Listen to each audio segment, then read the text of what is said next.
ये अध्याय 6, ध्यान योग, श्लोक संख्या 41। असफल योगी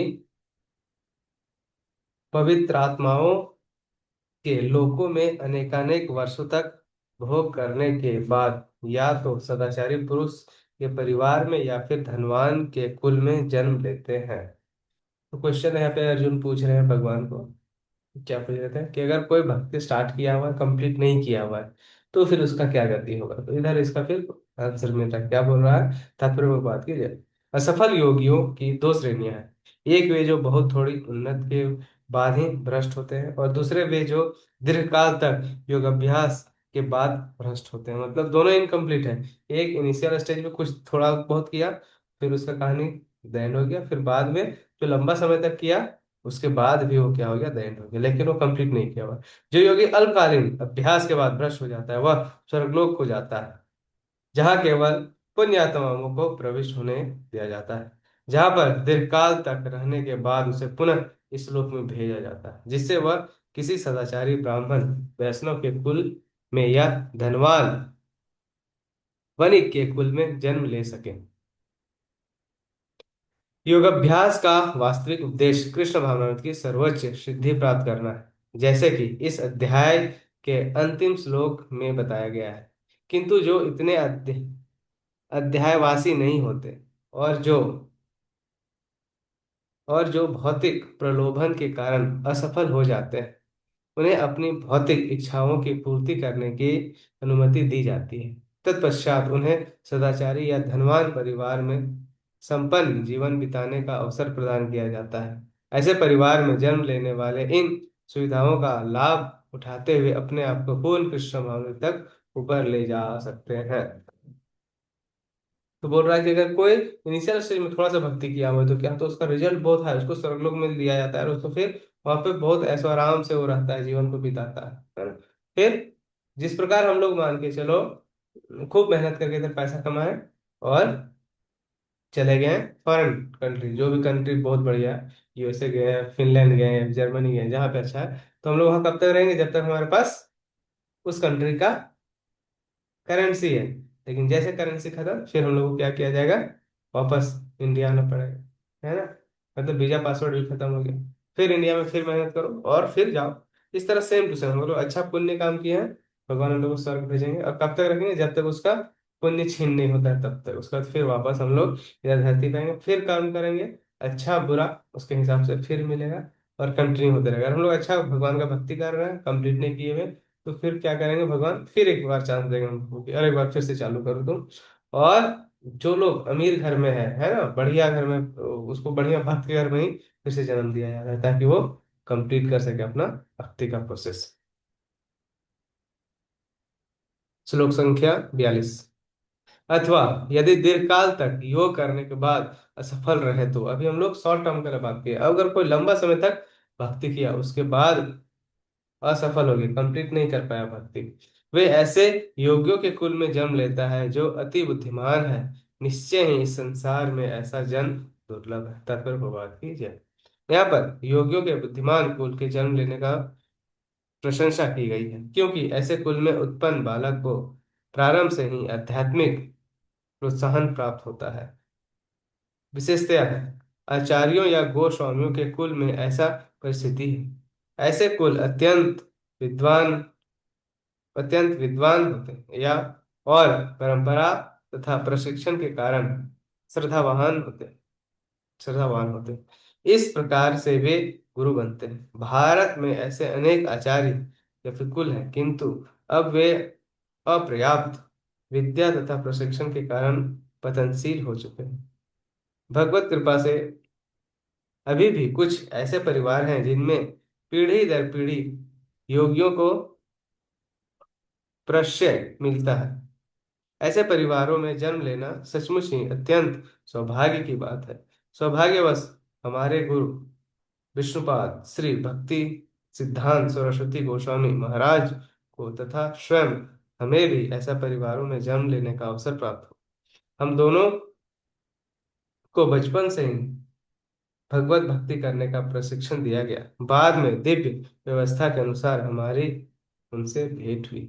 तो यहाँ पे क्या बता रहा है कि जो बहुत लंबा समय तक भक्ति किया हुआ है, फिर कुछ इधर उधर हुआ, उसको बहुत अच्छा परिवार में जन्म होता है, जिसका पूरा एकदम फैमिली क्या होता है, भक्त फैमिली होता है। और वहाँ पे बच्चा को कुछ समस्या उत्पन्न ही नहीं होता, आराम से भक्ति को कर सकता है बचपन से ही। उसका मम्मी पापा भी एकदम वैष्णव, और बच्चा को बचपन से ही भगवान के बारे में सारा कुछ पता रहता है, और वो बचपन से ही भगवान का सेवा में लग जाता है। उसको बोलता है वो बहुत सौभाग्यशाली, वो तुरंत भगवान से उसका कनेक्टिविटी एकदम बचपन में ही सेट हो गया। तो बचपन में ही सेट हो गया तो फिर फ्यूचर में चांस ही नहीं कुछ डगमग है। तो प्रभुपाद जी और प्रभुपाद जी के गुरु जी, जो जो थे भक्ति सिद्धांत सरस्वती ठाकुर, वो भी क्या है बचपन से, उनके पिताजी लोग भी क्या थे, दोनों को वैष्णव थे। प्रभुपाद जी के भी पिताजी थे गौरमोहन डे, और उनको भी क्या बचपन से, प्रभुपाद जी को एकदम बचपन से ही वो प्रभुपाद जी उठते थे, उनको अपना पिताजी का घंटी आवाज सुन के, है ना, पूजा एकदम मॉर्निंग में ही अपना मंगला आरती करते, तो वैसे में प्रभुपाद जी उठते थे। और प्रभुपाद जी के लिए भी छोटा छोटा सब कुछ है, विग्रह था।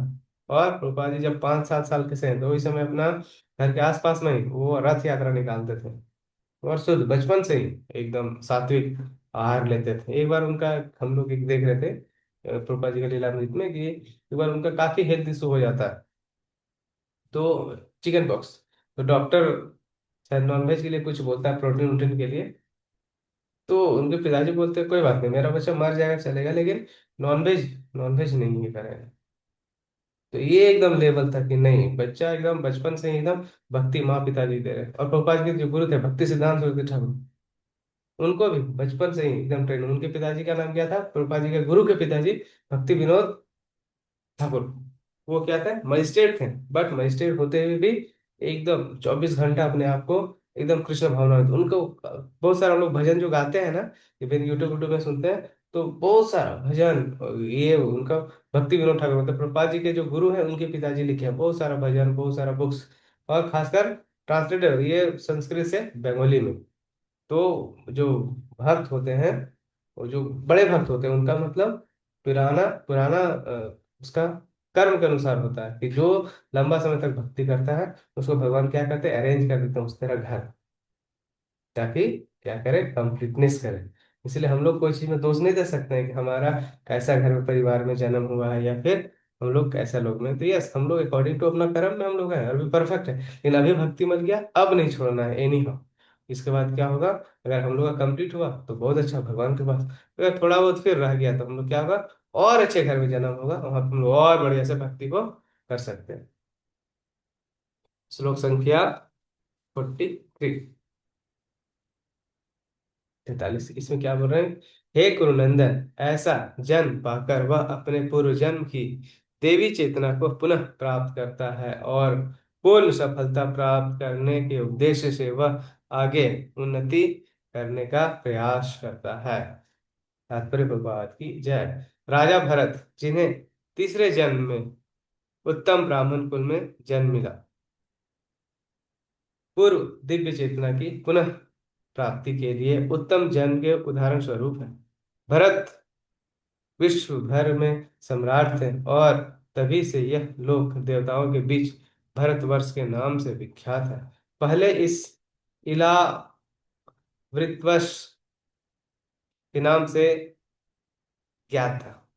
भरत के अल्प आयु में ही आध्यात्मिक सिद्धि के लिए संन्यास ग्रहण कर लिया था, किंतु वे सफल नहीं हो सके।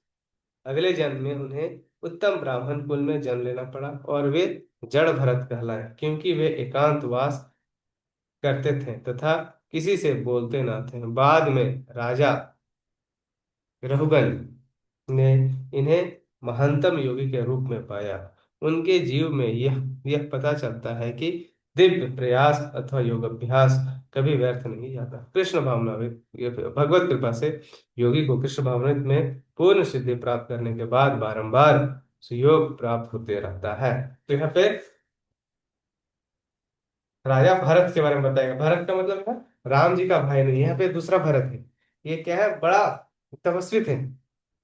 इनके बारे में 2-3 स्टोरी बता देते हैं। जो राजा भरत थे बहुत पहले एकदम बचपन से भक्ति वाला में लाइन थे, तो इन्हीं के नाम से हम लोग का भारत वर्ष पर आए। लेकिन ये कौन सा भरत है, बोले कि राम जी का भाई वाला भरत नहीं है, दूसरे भरत है ना। ये भी महान भक्त थे भगवान के। तो इसमें क्या है कि ये भक्ति तो स्टार्टिंग में करते लेकिन कंप्लीट नहीं हो पाता है, और फिर से इनका जन्म होता है। उसके बाद उनका नाम कहलाता है जड़ भरत। जड़ भरत, इसका स्टोरी बड़ा इंटरेस्टिंग है। चलो थोड़ा सा हम लोग स्टोरी को शेयर करते हैं। तो जो राजा भरत थे, वो एकदम हम लोग देखें कि बहुत युवा अवस्था ही में वो अपना भक्ति स्टार्ट किए, और काफी राजा भी थे, पर राजा से फिर भक्ति किए और बड़ा अच्छा भक्ति किए, एकदम सबसे बहुत जल्दी डिटैच हो गया और बड़ा नेम फेम हो गया, इसी कारण हमारा देश का नाम पड़ा।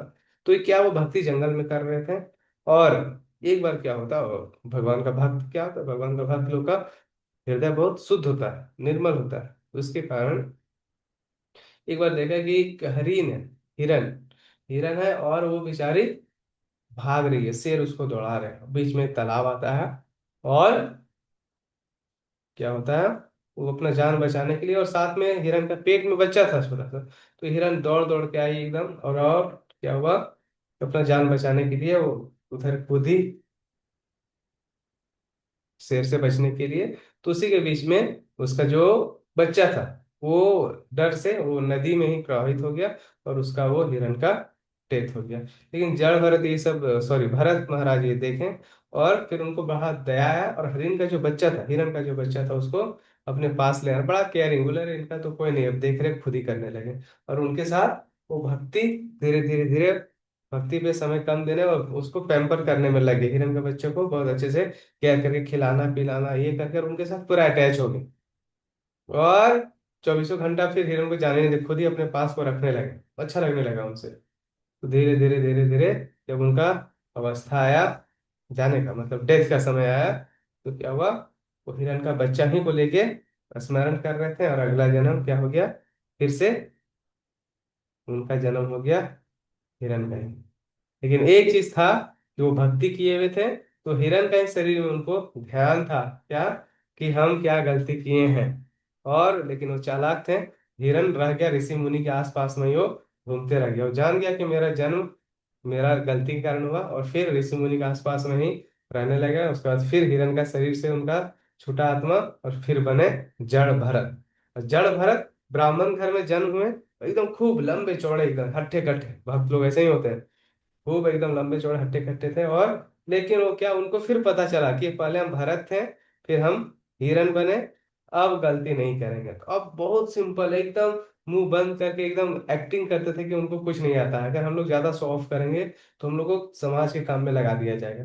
तो उसका घर वाला एकदम उसको अवधूत मानता था, बोला अरे इसको कुछ नहीं। तो उनको क्या करते थे ना, लेके जाके और खेत खेत के बीचों में खड़ा कर देते थे, कम से कम इसको देख के जानवर लोग आएगा नहीं, खेत को नुकसान नहीं करेगा, जो फसल है खाएगा नहीं।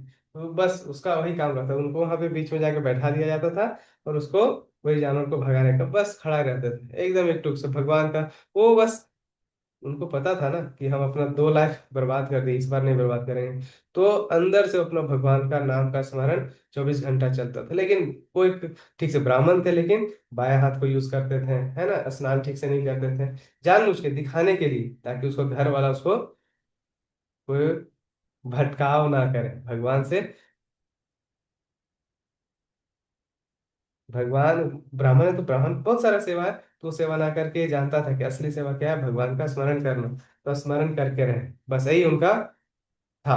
तो एक बार क्या होता है, हम लोग अभी भी है वो जगह, मेरा एक फ्रेंड था वहाँ पे जॉब कर रहा था, एक जम्मू कश्मीर में एक जगह है, उस जगह का नाम है, वो नाम है कटवा कटवा, काली माँ का बहुत फेमस मंदिर है।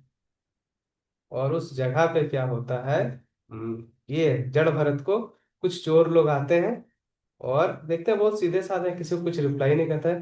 तो चोर लोग इसी को पकड़ के लेके चल जाते हैं उस स्थान को, जम्मू कश्मीर में है, काली माँ का बड़ा फेमस मंदिर है। अभी भी वो मंदिर है, वहीं पे एक बहुत बड़ा इस्कॉन का मंदिर भी है। तो उस जगह को चोर लोग इसको पकड़ के लेके जाते हैं बलि देने के लिए, एकदम लंबे चौड़े हैं कि भगवान भी, काली माँ भी खुश हो जाएगी। पहले का समय होता था कि चोर लोग, अभी भी देखते हैं काली माँ का भक्ति मैक्सिमम वही लोग करते हैं जिसको को बिना मेहनत का धन चाहिए। इस तरह 10-20 चोर मिल के उसको फुसला के लेके जा रहे थे, और बलि देने के लिए रेडी, और वो कुछ नहीं बोले, वो अपना बोले कि यस तुम दे दो मेरा बलि, कुछ नहीं बोले, वो सीधा जाके खड़ा हो गया। और जो चोर लोग था, उसको कटार को उठाते हैं, उसको बलि, मतलब गर्दन काटने के लिए।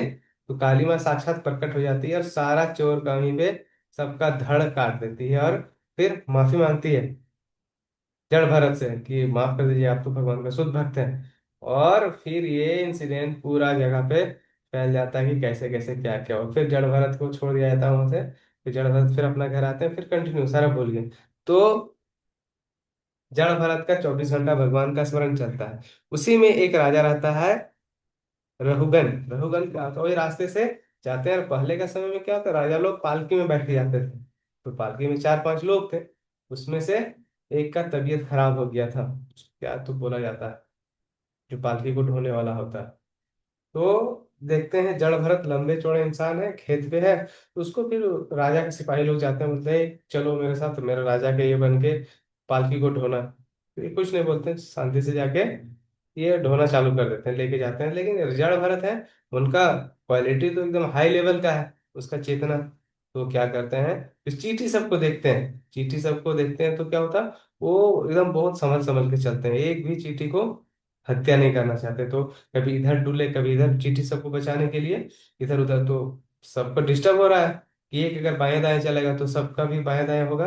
और राजा तो क्या होगा, पालकी इधर से उधर डोल रहा है। तो बहुत गुस्सा कर रहे हैं सबको। फिर एकदम राजा चिल्लाते हैं, एकदम गुस्साते हैं, बोलते कौन मूर्ख है ऐसा जो बार बार कर रहा है। फटाक से पालकी रोकते बोलते निकालते, बोलते आज तेरा सर हम धड़ से ही अलग कर देंगे। कौन है, तो लोग बताते हैं कि ये है जो नया खिलाड़ी आया हुआ है वो है। तो ये एकदम सीधा तलवार निकालता है काटने के लिए। तो ये पूरा स्माइल किया हो रहता है, बोलता है अरे राजा तू हमको क्या मारेगा, हाँ तुमको क्या लग रहा है, तुमको मार सकता है क्या, हाँ। और ये पूरा फिलोसफी देना चालू कर देते हैं अपना, भक्ति वाला, कि हम लोग शरीर नहीं आत्मा है। और इतना जो फिलोसफी सुनता है राजा को एकदम पूरा एकदम सतर्क हो जाता है। राजा बोले ये क्या गलती किया, फटाक से राजा अपना तलवार नीचे करके जड़ भरत का पैर पकड़ लेते हैं। अरे क्या, अरे आप तो कितना बड़ा संत है, हमको पता ही नहीं था। फिर माफी मांगने लगते हैं। फिर जड़ भरत को फिर छोड़ दिया जाता है। फिर जड़ भरत अपना फिर मग्न हो जाते हैं पूजा पाठ में। और राजा जो रघुगर राजा थे वो गुरु मान लेते हैं जड़ भरत को। और फिर कुछ समय के बाद जड़ भरत फाइनली भगवान के धाम वापस चले जाते हैं। ठीक है, स्टोरी सब लोगों को क्या समझ में आया।